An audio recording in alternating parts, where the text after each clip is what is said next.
Welcome to Harvest Builder's first annual Black History Fashion Show. This show was motivated by the Black excellence shown from African Americans from across the world. From our ancestors' history to now, our fashion and creative minds has shown the world that we walk it like we talk it. Presented by EA5 and inspired by our Black history. This is a tribute to those who have paved the way. I am your host, Miss Alice Allison Dunnigan. Who, you say? I am a journalist, civil rights activist, and author. I was the first Black female member of the Senate and House of Representatives press galleries. I wrote an autobiography entitled Alice A. Dunnigan, A Black Woman's Experience. Did I mention I was inducted into the Kentucky Hall of Fame? Yes, I was most definitely walking it like I talk it. From Black Victorian women, Barack Obama, Cicely Tyson, and our beautiful African queens, we have definitely made a statement by walking into our purpose so that not only your lives would be different, but so your dreams and aspirations can come true. Let's get started. And let's rip the runway. Coming to the stage, Mr. Rufus Estes. Born a former slave, Rufus Estes worked as a chef aboard luxury railway cars operated by the Pullman Company. At the age of 5 years old, Rufus Estes worked as a slave in the fields. Throughout the course of his career, he managed private Pullman cars. These cars, also known as palace cars, were decorated elaborately with chandeliers, air conditions, and beds where gourmet meals were served by former slaves. Later on, he created a recipe book titled Good Things to Eat that contained over 600 recipes. Give it up for Mr. Rufus Estes. Mr. Hank Aaron's. Hank, also known as Hammer Hank, was an American professional baseball right fielder who played 23 seasons in Major League Baseball from 1954 through 1976. Mr. Aaron is one of the greatest baseball players of all time. He hit over 24 home runs every year from 1955 through 1973 with a total of 755 home runs. He is one of only 2 players to hit 30 or more home runs in a season. At least 15 times, Hank Aaron was inducted into the National Baseball Hall of Fame in his first year of eligibility. Aaron was the last Negro League baseball player on a major league roster. Give it up, Mr. Hank Aaron. Mr. Jesse Owens. James Jesse Owens was an African track and field athlete and 4-time gold medalist in the 1936 Olympic Games. He showed outstanding talent in the sprints and the long jumps. Owen was recognized in his lifetime as perhaps the greatest and most famous athlete in track and field history.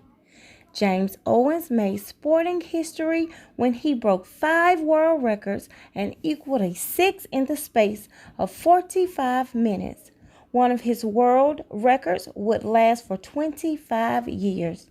Adolf Hitler hoped that the 1936 Berlin Games would prove his theory of Aryan racial superiority. Instead, Owens' achievements led the people of Berlin to hail him, an African American, as a hero. Mr. Jesse Owens. Next we have Miss Dorothy Dandridge.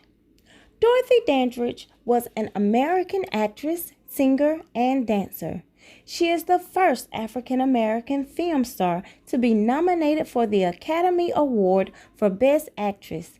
She performed as a vocalist in venues such as the Cotton Club and the Apollo Theater.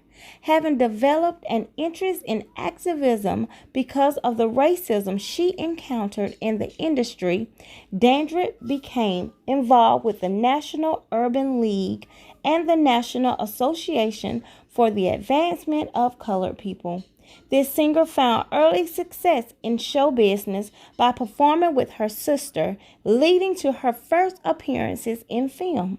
The girls performed throughout the South, playing black churches and other places. You better sing, girl.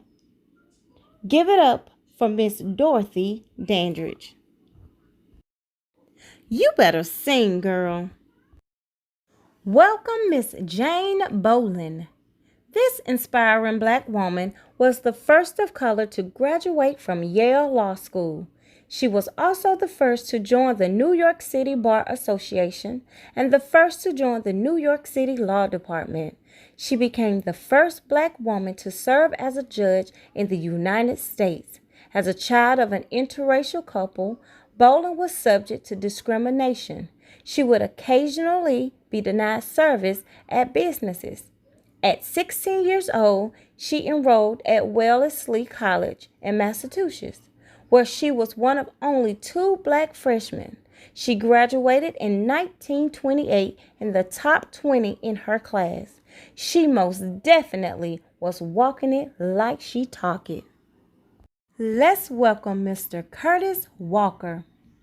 Professionally known by his stage name, Kurtis Blow, is an American rapper, singer, songwriter, record film producer, b-boy, DJ, public speaker, and minister. He is the first commercially successful rapper at age 20 to sign with a major record label, Mercury.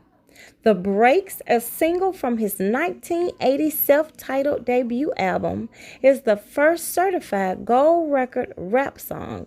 This song sold over 500,000 copies.